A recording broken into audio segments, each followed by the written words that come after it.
എന്താ രാഹുൽ ഗാന്ധിയാണോ ഇഡിയെ നിയന്ത്രിക്കുന്നത്? രാഹുൽ ഗാന്ധി 56 മണിക്കൂർ ഇഡിയുടെ മുമ്പിൽ ചോദ്യം ചെയ്യലിന് വിധേയമാക്കപ്പെട്ടല്ലോ. മടിയിൽ കണമില്ലാത്തവർ ചോദ്യം ചെയ്യലിന് വിധേയമാക്കപ്പെടട്ടെ എന്നുള്ളതായിരുന്നു നിങ്ങളുടെ വിഖ്യാതമായിട്ടുള്ള നിലപാട്. ഇപ്പൊ പിന്നെ എന്തിനാ പേടിക്കുന്നത്? നിങ്ങൾ നരേന്ദ്രമോദിയുടെ ഫ്ലെക്സ് കീറുന്നേ. നല്ലോണം കിട്ടിയോ? സാമാന്യം ഭേദപ്പെട്ട രീതിയിൽ. എന്താടോ കാര്യം? What is the reason? എനിക്കൊരു ചോദ്യം CPM-ന്റെ നേതാക്കന്മാരോടും അരുൺകുമാറോടും. പിണറായി വിജയൻ കേരളത്തിന്റെ മുഖ്യമന്ത്രി ആയിരിക്കുമ്പോൾ, ആഭ്യന്തര ഉപമന്ത്രി ആയിരിക്കുമ്പോൾ AC മൊയ്തീന്റെ വീട്ടിൽ റെയ്ഡ് നടന്നു. അത് പിണറായി വിജയൻ ഡൽഹിയിൽ പോയി നരേന്ദ്രമോദിയോട് പറഞ്ഞിട്ടാണോ നടത്തിയത്? പറഞ്ഞിട്ടില്ല. അങ്ങനെയാണെങ്കിൽ ഞാൻ സമ്മതിച്ചു തരാം. പറയുന്നതിന് ഒരു മര്യാദ വേണ്ടേ? നിങ്ങളുടെ മുൻ മുഖ്യമന്ത്രിയുടെ മകൾ, ഇപ്പോഴത്തെ പ്രതിപക്ഷ നേതാവിൻ്റെ മകൾ വല്ലവൻ്റെയും കയ്യിൽ നിന്ന് ചെയ്യാതെ പണിയെടുക്കാതെ കാശ് വാങ്ങിയാൽ ഞങ്ങൾ എന്ത് ചെയ്യാനാ? എനിക്ക് അരുൺകുമാറോട് ഒരു ചോദ്യം. എന്ത് വേണമെങ്കിലും പറഞ്ഞു, നിങ്ങൾ എന്ത് ബഹളം വേണമെങ്കിലും വെച്ചോ, നാട്ടിൽ അടി ഉണ്ടാക്കിയോ കാർ തല്ലി പൊളിക്കോ മനുഷ്യന്മാരെ എന്ത് വേണമെങ്കിലും ചെയ്യും. ഒറ്റ ചോദ്യങ്ങൾ ഉത്തരം തന്നിട്ട് നിങ്ങൾ ഈ പണിയൊക്കെ നടത്തും. വീണ തൈക്കണ്ടിയിൽ ഈ പണം വാങ്ങിയത് എന്തെങ്കിലും പണിയെടുത്തിട്ടാണോ? 2023 ഓഗസ്റ്റ് 16 ഒരു മലയാളം വാർത്താ ചാനലിലൂടെ അരുൺകുമാർ വിളിച്ചു പറഞ്ഞത് പവർ ബിൽഡർ, MS ഓഫീസ്, പിന്നെന്താ ഔട്ട്ലുക്ക്, ടാലി, ഈ 4 സേവനം കൊടുത്തതിനാണ് 1.25 കോടി രൂപ മാസപ്പടി വാങ്ങിയെന്നാണ്. അരുൺകുമാറിന് ഇപ്പൊ പറയാൻ പറ്റുമോ ഈ 4 സേവനം കൊടുത്തതിനാണ് ഈ പണം വാങ്ങിയതെന്ന്? ധൈര്യമുണ്ട് അരുൺകുമാർ അത് പറയാമോ? അപ്പം നിങ്ങൾ കുറെ പാവപ്പെട്ട SFIക്കാരെയും DYFIക്കാരെയും എരികയറ്റി വിട്ട് അവർ കാറ് തല്ലിപ്പൊളിക്കുന്നു, കേസിൽ പ്രതിയാകുന്നു. ഒരു പണിയെടുക്കാതെ പ്രതിപക്ഷ നേതാവ്, പോളിറ്റ് ബ്യൂറോ മെമ്പർ പിണറായി വിജയന്റെ മകൾ കോടിക്കണക്കിന് രൂപ മേടിക്കുന്നു. സത്യമാണെങ്കിലും എനിക്ക് അംഗീകരിച്ചു കൊടുക്കാൻ പറ്റുമോ? ഇതുവരെ ഈ പാർട്ടിയുടെ അടിക്കല്ല് ഇളകി കഴിഞ്ഞു. എന്നിട്ടും വീണ തൈക്കണ്ടിയിൽ വാങ്ങിയ പണം എന്തിനു വേണ്ടിയിട്ടാണെന്ന് നിങ്ങൾക്ക് ആർക്കും പറയാൻ പറ്റുന്നില്ല. കാര്യം ചോദിക്കുന്നത്, കേരളത്തിലെ സാധാരണക്കാരായിട്ടുള്ള സഹാക്കന്മാർക്കെങ്കിലും ഒരിക്കലെങ്കിലും ഒരു ചോദ്യം ഉണ്ടായിട്ടുണ്ടാവില്ലേ? എന്ത് പണിയെടുത്തിട്ടാണ് ഈ പണം വാങ്ങിയതെന്ന്? വീണ കൊടുത്ത സേവനം എന്താണെന്ന് നിങ്ങൾക്ക് ആർക്കെങ്കിലും പറയാൻ പറ്റുമോ?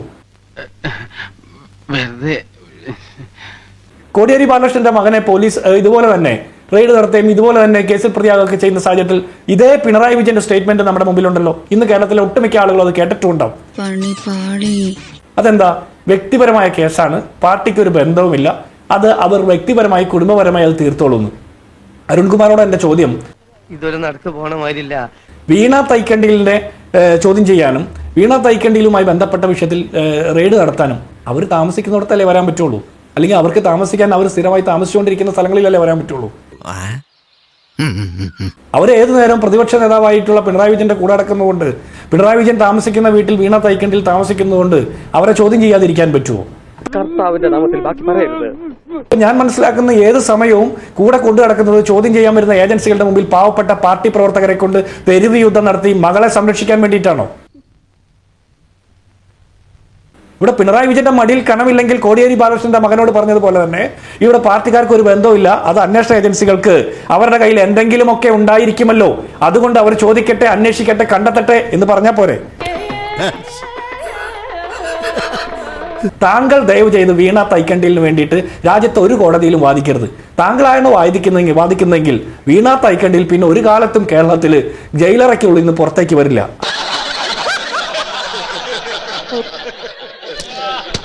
അത്ര ശോകമാണ് അവസ്ഥ. താങ്കൾ ഇങ്ങനെ ന്യായീകരിച്ച് അവശതയാകരുത്. എന്ത് സേവനമാണ് നിങ്ങളുടെ പ്രതിപക്ഷ നേതാവിന്റെ മകൾ ചെയ്തത്, കരിമണൽ കർത്തക്കിയുടെ കമ്പനിക്ക് കൊടുത്തതെന്ന് പറഞ്ഞാൽ മതി. ഇവിടെ താങ്കൾ ഒരു കാര്യം കൂടി പറഞ്ഞു, SFI അന്വേഷിച്ചപ്പോൾ അവർക്ക് രേഖ കൊടുത്തു, പക്ഷെ EDക്ക് രേഖ കൊടുക്കില്ലെന്ന്. എന്താ ED ആയിട്ട് നിങ്ങൾക്ക് വല്ല അതിർത്തി തർക്കമുണ്ടോ? നിങ്ങൾക്ക് വല്ല പിണക്കമുണ്ടോ? EDക്ക് രേഖ കൊടുത്താൽ നിങ്ങളുടെ മടിയിൽ കണമില്ലെങ്കിൽ എല്ലാ രേഖകളും അങ്ങ് എടുത്ത് വീശി കൊടുക്കണമെന്നേ. നിങ്ങൾക്ക് EDയുമായി ബന്ധപ്പെട്ട വിഷയത്തിൽ രാഷ്ട്രീയ അഭിപ്രായ വ്യത്യാസമുണ്ടെങ്കിൽ നിങ്ങൾ എന്തിനാണ് കോൺഗ്രസിന്റെ ഫ്ലെക്സ് കയറുന്നത്? നിങ്ങൾ എന്തിനാണ് VD സതീശന്റെ മെക്കെട്ട് കയറുന്നത്? നിങ്ങൾ എന്തിനാണ് രാഹുൽ ഗാന്ധിയെ ആക്ഷേപിക്കുന്നത്? ഇന്ന് പിണറായി വിജയൻ പോലും ഈ റെയ്ഡിന് ശേഷം ഒന്ന് മാധ്യമങ്ങളെ അഭിസംബോധന ചെയ്തപ്പോൾ നരേന്ദ്രമോദിക്കെതിരെയോ അല്ലെങ്കിൽ അമിത്ഷായ്ക്കെതിരെയോ ഒരു അഭിപ്രായം പറയുന്നത് കേട്ടോ?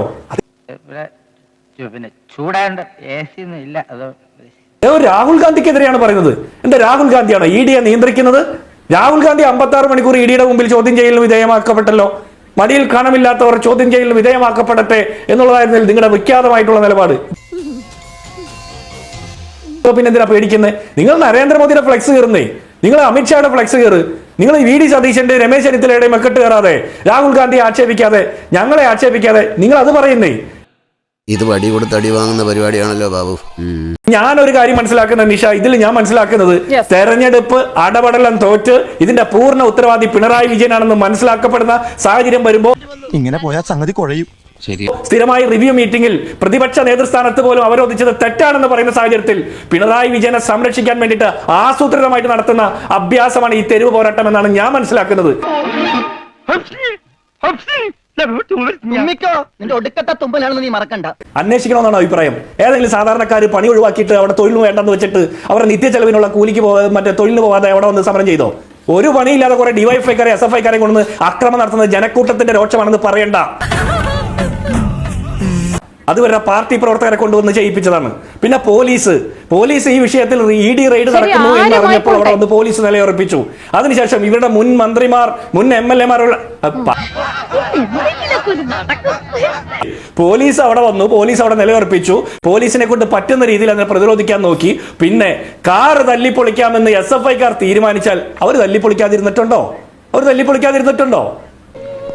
അത്രക്കുള്ള ബുദ്ധിയൊന്നും അതിനില്ലല്ലോ. ശ്രീ അരുൺകുമാർ, താങ്കൾ കേരള ഹൈക്കോടതിയിലടക്കം പ്രാക്ടീസ് ചെയ്യുന്ന ഒരു അഭിഭാഷകനാണ്. ശരിക്കും താങ്കൾ വിശ്വസിക്കുന്നുണ്ടോ VD സതീശൻ ഇന്നലെ വന്ന് നരേന്ദ്രമോദിയെ കണ്ടു, എവിടെ പോണു? വെള്ളം കുടിക്കണം. പിണറായി വിജയന്റെ വീട്ടിൽ റെയ്ഡ് നടത്തണമെന്ന് ആവശ്യപ്പെട്ടു? ഉടനെ നരേന്ദ്രമോദി വിളിച്ച് EDയോട് പറഞ്ഞു നിങ്ങൾ പിണറായി വിജയന്റെ വീട്ടിലും 10 പോയി റെയ്ഡ് നടത്തൂ എന്ന് പറഞ്ഞു എന്ന് ശരിക്കും താങ്കൾ വിശ്വസിക്കുന്നുണ്ടോ? അത് ഉത്തരം പറ. അത് ഈ കേരളത്തിൽ രാഹുൽ ഗാന്ധി വരുമ്പോഴെല്ലാം എന്തുകൊണ്ട് പിണറായി വിജയന്റെ വീട്ടിൽ ED കയറുന്നില്ല? അല്ല, അത് രാഷ്ട്രീയമായി ഉന്നയിച്ച ചോദ്യം. രാഷ്ട്രീയമായി ഒരു തെരഞ്ഞെടുപ്പ് പ്രചാരണ രംഗത്ത് ഉന്നയിച്ച ചോദ്യം. എന്റെ വേളാങ്കണ്ണി മാതാവേ, ഇവന് കുറച്ചു ബുദ്ധി ഉണ്ടായിരുന്നെങ്കിൽ മന്ദബുദ്ധി എന്നെങ്കിലും വിളിക്കായിരുന്നു. അതും ഇല്ലാതായി. ഇന്നലെ വന്ന് VD സതീശൻ നരേന്ദ്രമോദിയെ കണ്ടൊരു ബൊക്കെ കൊടുത്തിട്ട് പറയുകയാണ് നിങ്ങൾ നാളെ നിങ്ങളുടെ എൻഫോഴ്സ്മെന്റ് ഡയറക്ടറേറ്റിനെ പിണറായി വിജയന്റെ വീട്ടിലേക്ക് അയക്കണം കേട്ടോ എന്ന് പറഞ്ഞ ഉടനെ ഫോൺ എടുത്ത് നരേന്ദ്രമോദി എൻഫോഴ്സ്മെന്റ് ഡയറക്ടറേറ്റിനോട് പറയുകയാണ് ഇങ്ങനെയാണെങ്കിൽ ഞാൻ കളിക്കല്ല, ഞാൻ നേരെ ചിറാപുഞ്ചിയിൽ പോയി മണം വിൽക്കാൻ പോണു. ഇതാ പൊക്കോ പിണറായി വിജയന്റെ വീട്ടിലോട്ട് 10 സ്ഥലവും പുള്ളി എണ്ണി പറഞ്ഞു കൊടുത്തു എന്ന് ശരിക്കും ശ്രീ അരുൺകുമാർ വിശ്വസിക്കുന്നുണ്ടെങ്കിൽ എനിക്ക് തർക്കമില്ല താങ്കളോട്. അല്ല, അതിലെ ഒറ്റ കാര്യം ഞാൻ തിരിച്ചു ചോദിക്കാം. എന്റെ വിശ്വാസം അവിടെ നിൽക്കട്ടെ. എന്തുകൊണ്ട് വീണാ വിജയൻ പ്രതിയല്ലാത്ത, വീണാ വിജയന് സമൻസ് അയക്കാത്ത, വീണാ വിജയന് നോട്ടീസ് കൊടുക്കാത്ത ഒരു പ്രൊസീഡിംഗ്സിൽ ഇത്രയും വീടുകളിൽ വന്ന് സെർച്ച് ചെയ്യണം? അതിന്റെ പിന്നിലുള്ള കാരണം എന്താണെന്ന് അങ്ങ് തന്നെ അത് മറ്റൊരു വിഷയം. അത് താങ്കൾ ഉന്നയിച്ചത് എനിക്ക് മനസ്സിലായി, അത് ഞാൻ കേട്ടു. പക്ഷേ എന്റെ ചോദ്യം, താങ്കൾ ഒരു അഭിഭാഷകനാണ്. ഒരു അന്വേഷണ ഏജൻസി അതിന്റെ നടപടിക്ക് എത്തുന്നത് പ്രധാനമന്ത്രി നേരിട്ട് ഫോൺ വിളിച്ച് മുഖ്യമന്ത്രി പറഞ്ഞതിന് പ്രകാരം ഇവരുടെ എല്ലാം വീട്ടിൽ കയറി റെയ്ഡ് നടത്തൂ എന്ന് പറഞ്ഞാൽ റെയ്ഡ് നടത്തുകയാണ് എന്ന് താങ്കൾ ശരിക്കും വിശ്വസിക്കുന്നുണ്ടോ എന്ന് ഞാൻ ചോദിച്ചോളൂ.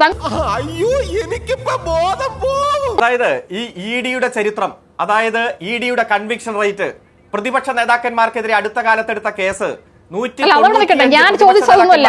താങ്കളടക്കം ഇത്രയും വലിയ ഗതികെട്ടവൻ ഈ ലോകത്ത് വേറെ ആരെങ്കിലും ഉണ്ടാവും എന്റെ കർത്താവേ. CPM-ന്റെ നേതാക്കന്മാർ രാവിലെ മുതൽ പറയുന്ന VD സതീശൻ നരേന്ദ്രമോദിയെ കണ്ടതിന്റെ ഫലമായാണ് ഈ റെയ്ഡ് എന്ന് ശരിക്കും താങ്കൾ വിശ്വസിക്കുന്നുണ്ടോ? വല്ലാത്ത തലവേദന, ഞാനൊന്ന് കിടക്കട്ടെ. VD സതീശൻ നരേന്ദ്രമോദിയെ കണ്ട് ഫോൺ വിളിപ്പിച്ച് എൻഫോഴ്സ്മെന്റ് ഡയറക്ടറേറ്റിനോട് പിണറായി വിജയന്റെ വീട്ടിൽ പോകാൻ പറഞ്ഞുവെന്ന് താങ്കളും CPM നേതാക്കളും ശരിക്കും വിശ്വസിക്കുന്നുണ്ടോ എന്നാണ് ഞാൻ ചോദിച്ചത്. അതോ രാഷ്ട്രീയമായ ഒരു ആക്ഷേപം എന്ന നിലയിൽ ഉന്നയിക്കുന്നു എന്നേ ഉള്ളൂ? അല്ല, ഫോൺ വിളിച്ചാണോ, കത്ത് കൊടുക്കുകയാണോ, മറ്റേ ഇമെയിൽ അയക്കുകയാണോ എന്നൊക്കെ ഡൽഹിയിൽ ഇരിക്കുന്ന താങ്കൾക്കായിരിക്കും കൂടുതൽ അറിയാനും മനസ്സിലാക്കാനുമുള്ള അവസരം. തൽക്കാലം ഇത്രയും മതി. വരട്ടെ.